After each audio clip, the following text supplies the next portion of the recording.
안녕하세요. 사랑하는 성도님, 구원의 주님이 우리와 함께 하십니다. 우리와 함께 하시는 주님을 찬양합니다. 기도합시다.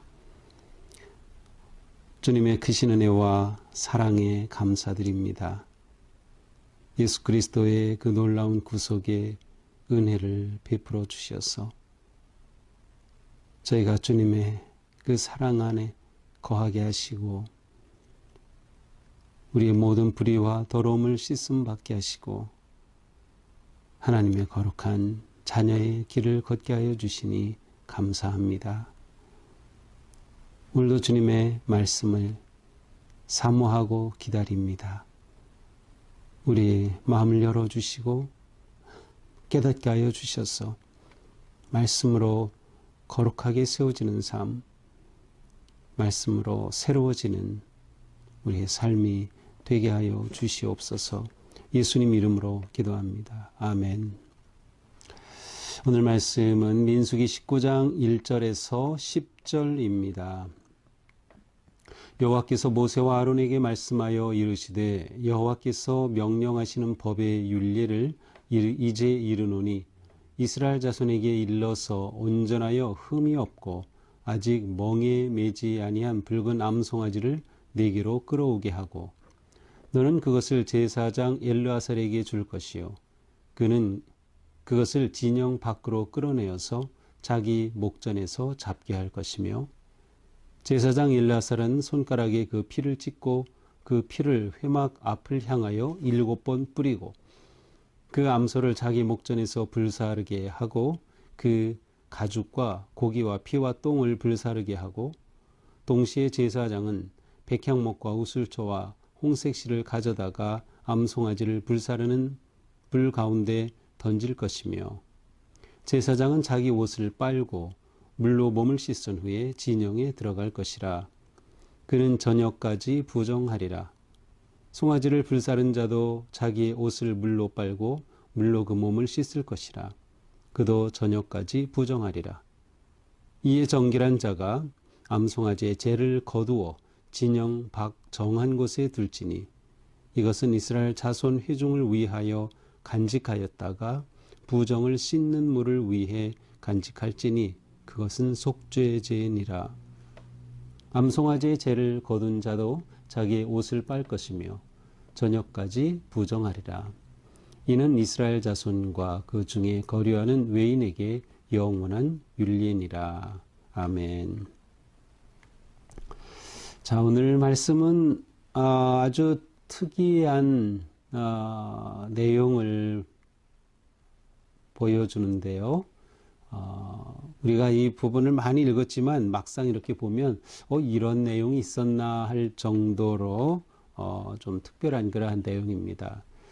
이제 전체적으로 오늘 말씀을 보면 이제 붉은 암송아지를 잡아서 그것을 다 불에 태워서 재를 만드는 과정을 설명하고 있습니다. 도대체 이게 뭔가 이런 생각이 드는데요. 자, 차근차근 한번 보도록 하죠. 자, 하나님이 이제 모세에게 말씀하셨습니다. 붉은 암송아지를 끌어오게 하라.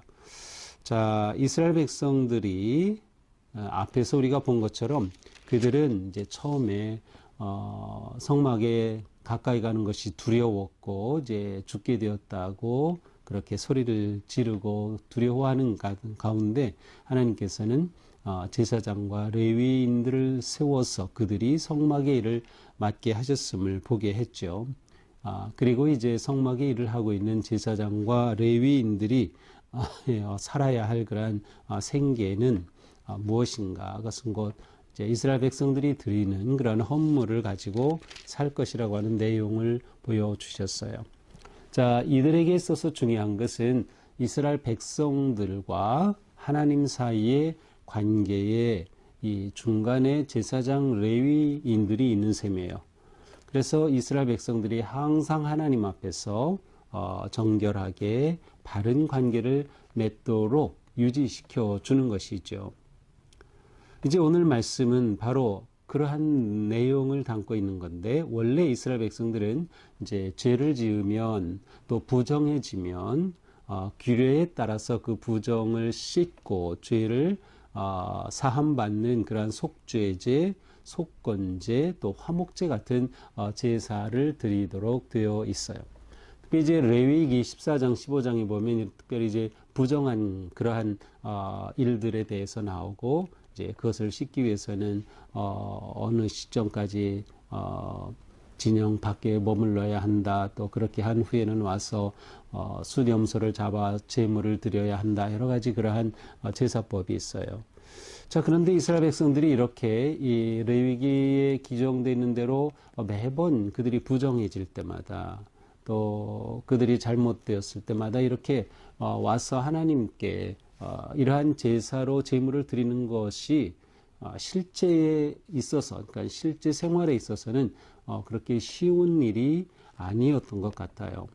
왜냐하면 매번 올 때마다 순염소를 잡아서 드린다거나 하는 것은 그게 결코 쉬운 일이지 않죠. 왜냐하면 하루 사는 동안에도 얼마든지 부정해질 일이 있기 때문에 자기도 모르게 주검을 만질 수 있고, 동물의 죽은 것을 달 수도 있고, 또 피부에 이상한 것이 생길 수도 있고, 또 몸에서 유출을 할 경우도 있고, 모든 것들이 다 부정한 것이거든요. 그렇다고 하면 실제적으로 이들이 이렇게 부정한 것으로부터 정하게 되기 위한 그러한 실용적 방법을 제시해 준 것이 아닌가 하는 그러한 생각을 하게 됩니다. 자, 그래서 그 방법으로 이제 정화수라고 할까요? 아니면 정결수. 그러니까 원래는 제물을 잡아서 드리고 하는 이러한 제사가 필요한데, 그것이 아니라 그것을 간략하게 해서 이 정화수를 뿌림으로써 해결을 받는 이러한 방법을 제시하는 것으로 보입니다. 자, 그래서 이제 오늘 말씀은 바로 정화수를 만드는 방법이에요. 그 방법이 붉은 암송아지의 재로 만드는 겁니다. 그러니까 정화수는 결국 잿물이라고 할 수 있어요. 자, 이 붉은 암송아지는 어떠한 조건을 갖춰야 하냐면 흠이 없어야 하고요. 그 다음에 멍에 매지 아니한 것이어야 하고, 붉은 암송아지이어야 합니다. 자, 그러니까 아주 어린 새끼는 아니에요. 그래서 붉은 암송아지라고 할 때 보통 송아지는 이제 아주 어린 새끼를 우리는 보통 생각하지만 어느 정도 자란, 그러나 아직 멍에를 매지 아니한 것은 아직 완전히 그렇게 일할 정도로 크지는 않은 그러한 상태를 말하죠. 자, 이렇게 이 붉은 암송아지를 정해서 그것을 제사장 엘르아살에게 줍니다. 그러면 엘르아살은 그것을 진영 밖으로, 성 영역 경내 밖으로 가지고 가게 합니다. 그렇게 해서 자기가 직접 죽이는 것이 아니에요. 진영 밖으로 끌어내서 보는 가운데 이 동물을 잡게 하는 것이에요. 이 붉은 암송아지를 잡게 하죠. 자, 그러면 4절에 보니까 엘르아살이 그 잡은 그 암송아지의 피를 손으로 찍어서 이제 성막을 향하여 7번 이렇게 뿌리게 합니다. 이제 7번 뿌린다고 하는 것은 이제 이 잡으려고 하는 이 송아지를 거룩하게 구별한다는 의미가 될 수도 있고, 또 회막을 정결하게 한다는 그런 의미도 될 수 있고, 7번이라고 하는 숫자를 통해서 이것이 이제 완전한 사함을, 부정으로부터 완전히 정결함을 얻는 제물이 된다. 하는 것을 의미할 수도 있어요. 이게 7번 뿌린 후에 그 다음 이제 이 잡은 붉은 암송아지를 불에 태우게 됩니다. 이제 5절에 보니까 불에 태우는 것은 모든 것을 다 태워야 돼요. 가죽, 고기, 피, 똥 모든 걸 다 불사르게 합니다. 자, 원래 속죄제로 드리는 동물은 이렇게 다 불사르지는 않았어요.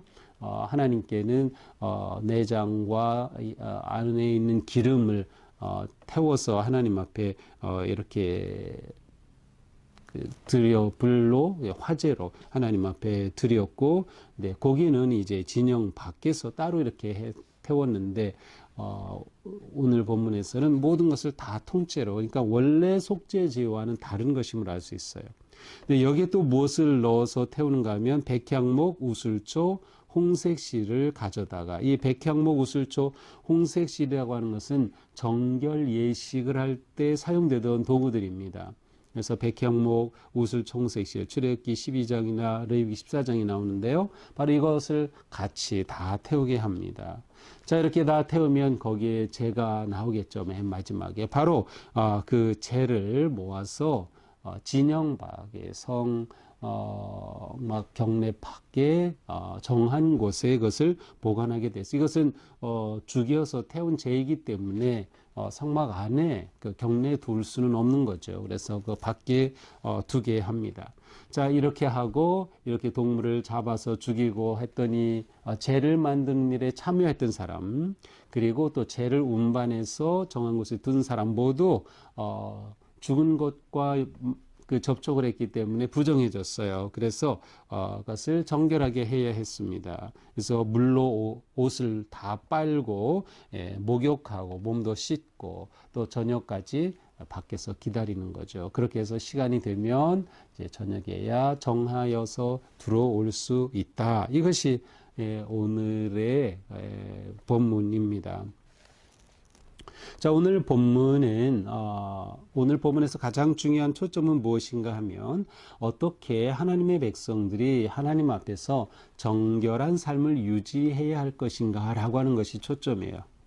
어떻게 하나님의 백성들이 정결한 삶을 유지할 것인가. 그래서 정결한 삶을 유지하기 위해 필요한 정화수를 만드는 그 정화수는 그 잿물이죠. 바로 이렇게 붉은 암송아지를 태워 남은 그 재로 정화수를 만들어 사용하기 위한 것이에요. 그러니까 하나님께서는 이스라엘 백성들이 어떤 규례를 정해줘서 억지로 그것을 하게 하고 그래서 정하고 죄사함 받고 하는 것이 아니라 하나님 앞에 의식을 갖는 거죠. 우리는 하나님 앞에 정한 삶을 살아야 돼. 정한 하나님 앞에 드려진 삶을 살아야 돼라고 하는 것을 의식하고 또 그렇게 헌신하도록 하는 것이죠. 부정해졌다는 것은 의미상으로는 하나님과의 관계가 어그러졌다는 것을 의미합니다. 왜냐하면 하나님이 정한 규례를 어겼기 때문에, 불순종이기 때문에, 그것이 부지중이든 고의적이든. 그래서 이 문제는 해결해야만 돼요. 하나님의 백성이 되기 위해서는 하나님과 온전한 관계를 맺도록 중간에 끼어든 모든 불의와 부정함을 없애야 하는 것이에요. 그래서 그 방법으로 이와 같은 길을 제시해 주고 있음을 알 수 있습니다. 자, 이러한 그 내용을 보면서 그러면 이러한 내용이 오늘 우리들에게는 어떤 의미일까를 생각해 봅니다. 그것은 바로 우리가 하나님 앞에서 정한 삶을 살아야 한다라는 거죠. 그런데 우리가 하나님 앞에서 정한 삶을 사는 길은 이와 같은 정화수를 통해서가 아니라 오직 예수 그리스도의 보배로운 피로서만 우리는 정함을 받게 되는 거예요. 예수의 보혈이 우리의 죄를 대속해서 흘린 은혜의 생명의 보혈이고 우리는 예수 그리스도의 그 보혈을 의지하여 우리의 더러움과 죄와 모든 불의함을 씻음 받게 되는 것이죠. 그래서 우리에게는 오직 예수의 피밖에 없다. 이것은 하나님께서 아들 예수 그리스도를 우리를 위한 대속의 제물로 내어주심으로 가져다 주신 놀라운 은혜의 선물이에요. 우리가 우리의 죄를 씻거나 우리의 불의를 씻기 위해서 해야 할 방법이 유일하게 있었다면 그것은 우리 자신이 죽는 거예요. 죄의 결과는 죽음이에요. 그러나 우리가 죽는 것이 아니라 예수님이 십자가에서 대신 죽으심으로 하나님이 그 아들의 죽으심을 우리를 위한 대속의 제물로 받아주신 거예요. 그래서 우리는 예수 그리스도의 보혈을 의지해서 씻음을 받고 사함을 받고 하나님과 언제나 친밀하고 바른 관계를 세워갈 수 있게 된 것이죠. 우리는 이러한 주님의 은혜를 늘 기억하면서 언제든 우리에게 더러움과 죄가 떠오를 때마다 회개하고 또 더 중요한 것은 우리가 그러한 삶에서 떠나려고 벗어나려고 애쓰는 우리의 결단입니다. 그래서 우리는 죄의 자리에 머물지 아니하고 죄의 길에 들어서지 아니하는 그러한 삶을 살아야 하는 거죠. 이것이 우리의 거룩한 삶의 길입니다. 오늘 말씀을 생각하면서 우리에게 주신 예수 그리스도의 그 놀라운 보배로운 은혜의 피를 기억하고 그 놀라운 주님의 희생과 십자가의 사랑을 생각하며 언제나 하나님 앞에 거룩하게 정결하게 바르게 살기에 힘쓰는 우리 모두가 되기를 주님의 이름으로 축복합니다. 기도합시다. 주님은 우리를 위하여 십자가의 고난을 받으시고 그 고통을 온몸으로 다 받으셔서 우리가 받아야 할 죄의 징벌을 친히 겪으셨습니다. 그 십자가의 보혈이 저희들을 구속하였고 씻어주셨기에 저희들은 이렇게 하나님의 복된 자녀로 살고 있습니다. 주님, 오늘 또한 주님의 그 은혜를 다시 한번 감사하고 그 구속의 대속의 은혜를 기뻐하며 주님께서 나를 위해 흘리신 그 보혈의 깊은 사랑을 감사하고 주님 앞에 우리의 삶이 더욱 거룩하고 경건하고 정결하고 바르게 세워 주시옵소서. 우리는 언제나 넘어집니다. 부정해집니다. 죄에 빠집니다. 그러나 이러한 우리를 사하여 주셔서 언제나 주님 앞에 나아가도록 하나님 앞에 거룩한 자녀로 설 수 있도록 오늘도 우리를 품어 주시옵소서. 우리가 마음으로 생각으로 행동으로 말로 범한 모든 죄를 깨끗이 씻어 주시고 우리가 거룩한 마음과 정결한 마음으로 주님을 예배하는 거룩한 삶을 살게 하여 주시옵소서. 예수님 이름으로 기도합니다. 아멘.